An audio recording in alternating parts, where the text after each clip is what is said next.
Hi guys, ये जो laptop है ना, इसमें इंटेल का लेटेस्ट प्रोसेसर लगा हुआ है, इंटेल कोर अल्ट्रा 7। और इस लैपटॉप का नाम है Acer Swift Go 14। और काफी दिनों से इस प्रोसेसर को मैं टेस्ट कर रहा हूँ और बहुत सारी चीजें इंटरेस्टिंग मेरे सामने आई। देखो, एक चीज क्लियर करते हैं, अगर आपने नोटिस करा हो, जितने भी सॉफ्टवेयर है मार्केट में, धीरे धीरे सारे सॉफ्टवेयर्स में एआई आ रही है और धीरे धीरे जो एआई की इन्वॉल्वमेंट है वो बहुत ज्यादा बढ़ने वाली है आने वाले टाइम में। बेसिकली हम ये कर सकते हैं कि हम कोई भी लैपटॉप खरीदे उसमें ये ध्यान रखें कि जो भी प्रोसेसर है क्या वो डेडिकेटेड तरीके से एआई वाले टास्क हैंडल कर सकता है। और इंटरेस्टिंग बात पता है क्या है, ये जो लैपटॉप मैं टेस्ट कर रहा हूँ, अब ये जो इंटेल कोर अल्ट्रा 7 प्रोसेसर है, ऑब्वियसली ये एआई अच्छे से हैंडल करता है, बट इतने पतले फॉर्म फैक्टर में भी ये आ रहा है प्रोसेसर, मुझे बहुत कूल बात लगी। तो मुझे लगा कि यार इस प्रोसेसर के बारे में बात करनी चाहिए क्योंकि लेटेस्ट है, फ्लैगशिप है, तो आपको भी पता होना चाहिए कि क्या क्या कैपेबिलिटीज है। ऑब्वियसली सारी चीज एक्सप्लेन करूंगा। स्टार्ट करने से पहले बता दूं, मेरा नाम है संजय, चैनल का नाम है टेक बार। मैं आप लोग का टेक खरीदने एक्सपीरियंस बेटर करना चाहता हूं तो सब्सक्राइब बटन पे क्लिक कर लो, साथ में बेल आइकन जरूर प्रेस कर लेना। क्या रेफरेंस के लिए इस लैपटॉप की अगर मैं स्पेसिफिकेशंस बताऊं तो इसमें ना 16 GB LPDDR5 रैम है, 1 TB की SSD है PCIe Gen 4, और इस लैपटॉप में फुल HD डिस्प्ले है, और सबसे इंटरेस्टिंग इसका वेट सिर्फ 1.32 kg है। और प्रोसेसर की बात करूं तो इसमें ना Intel core ultra 7 155H processor है। अच्छा, प्रोसेसर को एक्सप्लेन करना हो ना, एकदम सिंपल वर्ड्स में बताता हूं। ये जो इंटेल कोर अल्ट्रा 7 प्रोसेसर है, इस बार आर्किटेक्चर चेंज हुआ है, CPU, GPU और NPU भी है। और ये जो NPU है ना, इसका नाम AI बूस्ट है और ये डेडिकेटेड पार्ट है प्रोसेसर का जो कि सिर्फ AI रिलेटेड टास्क को हैंडल करेगा। और आपकी क्लैरिटी के लिए बता दूं, आज से पहले जो भी AI रिलेटेड वर्क होते थे ना, वो GPU हैंडल करते थे, बड़े बड़े जो टावर पीसीज होते थे उनके अंदर, और वो वॉट भी बहुत ज्यादा कंज्यूम करते थे। या फिर आपने देखा होगा बहुत लैपटॉप्स में कि भाई क्लाउड पे ही AI वाले टास्क सारे परफॉर्म होते थे। बट इंटरेस्टिंग पॉइंट पता है यहाँ पर क्या है, ये जो नए प्रोसेसर है ना इंटेल के, ये GPU और AI बूस्ट दोनों मिलके सारे AI वाले टास्क परफॉर्म करते हैं, और इस वजह से ना काफी कम वॉट के अंदर ये AI वाले काम कर पाते हैं। तभी तो इतने पतले लैपटॉप में प्रोसेसर लगा हुआ है और AI वाले काम करता है। खैर, एग्जांपल बताऊं कि मैंने क्या क्या AI वाले टास्क परफॉर्म करे। जैसे कि मैं पर्सनली फोटो एडिटिंग के लिए फोटोशॉप यूज करता हूँ और उसके अंदर जनरेटिव AI आ गई है, और जब मैंने इस लैपटॉप में जनरेटिव AI करी फोटोशॉप के अंदर, हाँ भाई फास्ट काम कर रहा है। फिर नेक्स्ट ना मैंने प्रीमियर प्रो के अंदर एडिटिंग करके देखी, अब वहां पर सीन एडिट डिटेक्ट एक फीचर है, तो इस पर्टिकुलर फीचर को टेस्ट करने के लिए मैंने एक वीडियो इसके अंदर इंपोर्ट करी। इसमें पता क्या होता है, अगर मैं कोई भी कंप्लीट वीडियो प्रीमियर प्रो में डालूंगा ना, तो ये जो है उसमें जहां पर भी सीन चेंज होगा वहां पर कट लगा देगा। इसका फायदा ये कि मैं वीडियो को री एडिट कर सकता हूं। अब ये वाला फीचर इस लैपटॉप में काम कैसा करता है, इसके लिए मैंने एक रेफरेंस के लिए दूसरा लैपटॉप लिया जिसके अंदर इंटेल कोर अल्ट्रा 7 प्रोसेसर नहीं है, और साइड बाय साइड रखा दोनों लैपटॉप को, और एक साथ ये AI वाला फीचर मैंने चलाया। और टाइम की बात करूं तो जो दूसरा लैपटॉप है उसने 5 मिनट्स 31 सेकंड में ये टास्क परफॉर्म किया, बट जो इंटेल कोर अल्ट्रा 7 प्रोसेसर वाला लैपटॉप है इसने 4 मिनट्स 21 सेकंड में ये टास्क परफॉर्म किया है। तो डिफरेंस क्लियरली विजिबल है। अब नेक्स्ट चीज पता है मैंने क्या करके देखी,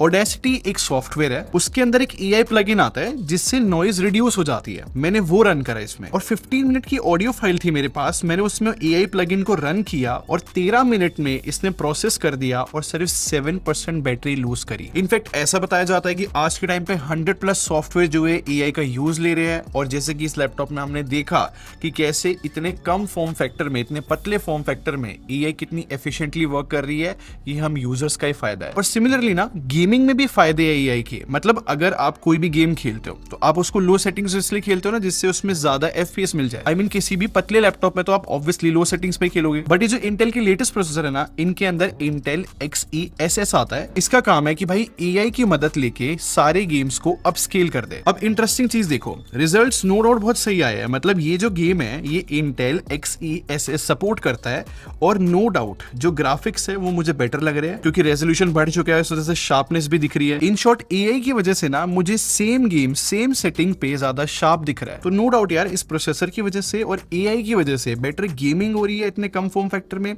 ये भी तारीफ की बात ही है। और AI के तो बहुत सारे एग्जांपल है, जैसे कि मैं माइक्रोसॉफ्ट टीम्स का एग्जांपल ले सकता हूं। अगर आप यूज करते हो तो हाँ, उसमें फायदा ये है इन लेटेस्ट प्रोसेसर में कि अगर आप वीडियो कॉल पे हो और आप आई कांटेक्ट मेंटेन करके रखना चाहते हो तो AI एक्चुअली में चीज कर सकता है। आप मे बी वेबकैम में ना देख रहे हो, बट ये आपकी आईज ऐसे दिखाएगा कि जैसे कि आप वेबकैम में देख रहे हो। सिमिलरली ऑटो फ्रेमिंग का भी ऑप्शन मिल जाता है AI की वजह से। मतलब कि अगर माइक्रोसॉफ्ट टीम्स में आपका जो वेबकैम लगा हुआ है वो बहुत वाइड है, तो ऑटो फ्रेमिंग जो है आपके फेस के अराउंड एक सही फ्रेम क्रिएट कर देगा, चाहे फिर आप मूव करो, आप बिल्कुल सेंटर में रहोगे। इनफैक्ट एआई जो है ना बैकग्राउंड ब्लर करने में भी बहुत एक्यूरेट रहता है, और या फिर पोर्ट्रेट वीडियो आपको ऑन करनी है, ज्यादा नेचुरल ब्लर दिखाना है, तो वो भी ये सारी एआई की वजह से चीजें पॉसिबल होती है। अब एक छोटी सी इन्फॉर्मेशन मैं आपको देना चाहूंगा, फिलहाल आप एआई अगर यूज कर रहे हो किसी सॉफ्टवेयर के अंदर तो बहुत चांसेस है कि वो क्लाउड पे हो रहा है, आपको इंटरनेट कनेक्शन चाहिए होता है उन चीजों को परफॉर्म करने के लिए। बट फ्यूचर में पता क्या होगा, एआई बढ़ती ही चली जाएगी और जितनी भी एआई की प्रोसेसिंग है वो ऑन डिवाइस होने लगेगी, ना कि क्लाउड पे। और ऑन डिवाइस एआई प्रोसेसिंग के लिए ना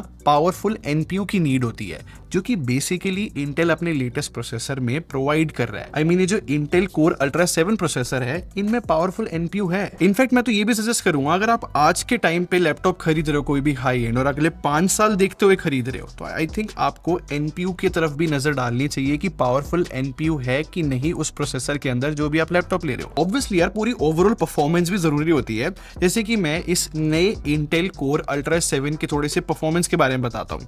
अब ये जो प्रोसेसर है ना 16 कोर्स के साथ आता है, जिसमें से इस प्रोसेसर में ना 6 परफॉर्मेंस कोर है, 8 एफिशिएंसी कोर है और बाकी 2 जो है लो पावर एफिशिएंसी कोर्स मिलते हैं। और आपके रेफरेंस के लिए अगर मैं बेंचमार्क्स दिखाऊं तो यहाँ पर इंटेल आर्क जीपीयू भी है इसके अंदर, और कॉम्बिनेशन जो है ओवरऑल एक अच्छे रिजल्ट्स दे रहा है। जैसे कि गीकबेंच स्कोर्स की बात करूं तो सीपीयू स्कोर्स 12,000 के अराउंड आ रहे हैं और जो जीपीयू स्कोर्स है वो 35,000 के अराउंड है। और पीसी मार्क 10 की बात करूं तो 6400 के अराउंड स्कोर्स आए जो कि अच्छे हैं। इनफैक्ट सिनेबेंच की बात करें अगर हम, या फिर 3D मार्क की बात करें, सारी जगह पे प्रोसेसर अच्छा परफॉर्म कर रहा है। तो बेंचमार्क्स तो एक जगह पे है। अगर मैं रियल लाइफ टेस्टिंग की भी बात करूं तो जैसे कि प्रीमियर प्रो का एग्जांपल लेते हैं, तो प्रीमियर प्रो में ना 4K 8-बिट S-Log3 फुटेज इंपोर्ट करी जो कि 36 मिनट की फुटेज थी। फिर उसको मैंने कलर ग्रेड करा और एक्सपोर्ट निकाला। 21 मिनट्स में ना इस प्रोसेसर ने एक्सपोर्ट निकाल दिया। और गेमिंग के पर्सपेक्टिव से बताऊं तो मैंने इसमें Forza Horizon 5 इंस्टॉल किया था और मैंने गेम प्ले किया हाई टू मीडियम सेटिंग्स के बीच में, और इस लैपटॉप में ना मुझे 50 से 60 FPS मिल पा रहे थे। लाइक एक पतले फॉर्म फैक्टर को कंसीडर करे तो ये अच्छी चीज है। तो नो डाउट जो सीपीयू और जीपीयू है ना वो अच्छा काम कर रहे हैं। इनफैक्ट मैंने ये भी देखा है, ये जो लो पावर एफिशिएंसी कोर्स होते हैं या फिर जितने भी एफिशिएंसी कोर्स होते हैं लैपटॉप में,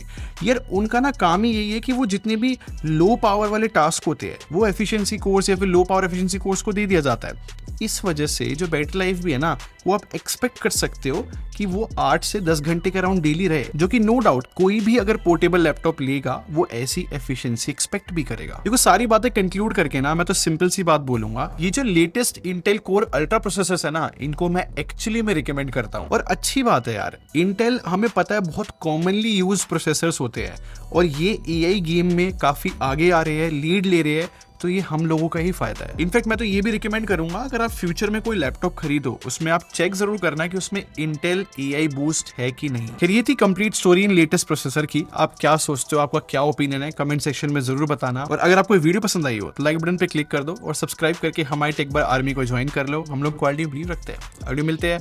thanks for watching. Bye bye guys.